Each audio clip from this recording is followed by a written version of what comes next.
Good morning. Today is Molina Monday, and I would usually start out by saying happy Molina Monday, but due to what's going on in Ukraine with Russia, today is not so happy of a Monday, and my heart genuinely goes out to everybody in Ukraine. My mom escaped communism when she was 18.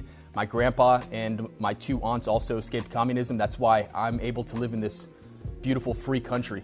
So full support to Ukraine. Today I'm going to be talking to you about how what's going on with Russia and Ukraine is actually going to impact the United States real estate market. Let's get started. So to start out, you really need to understand the broader implications. Essentially, the European Union only relies on Russia for 5% of their exports.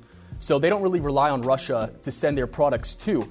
However, they do rely on 50% of their natural gas supply from Russia. Now, on the other hand, Russia relies on the European Union to sell about 50% of Russian exports.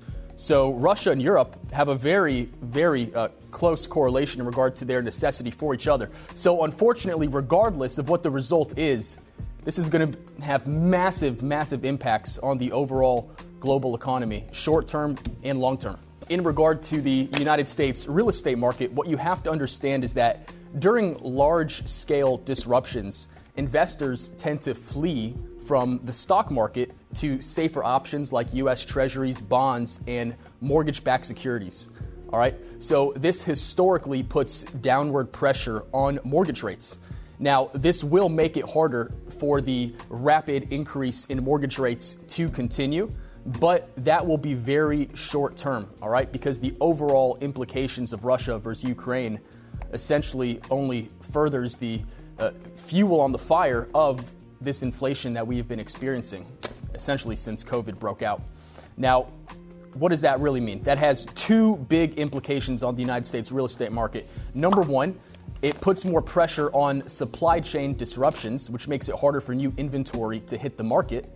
And number two, it leads to the continued momentum of rent increases, which is going to, you will see, it's going to lead to more homebuyer demand in 2022 for primary residences and also more investor demand because, after all, real estate is a hedge against inflation, and investors are going to flock toward inflation-protected assets, such as cash-flowing real estate. So regardless of what happens, this is going to have a major impact on the global economy. So you need to stay tuned because I will keep you updated as new things develop. Short term, this is going to put downward pressure on mortgage rates. Long term, it's going to put pressure on supply chain disruptions. And it's also going to lead to more home buyer demand for primary residences and investors seeking cash-flowing hard assets like rental properties.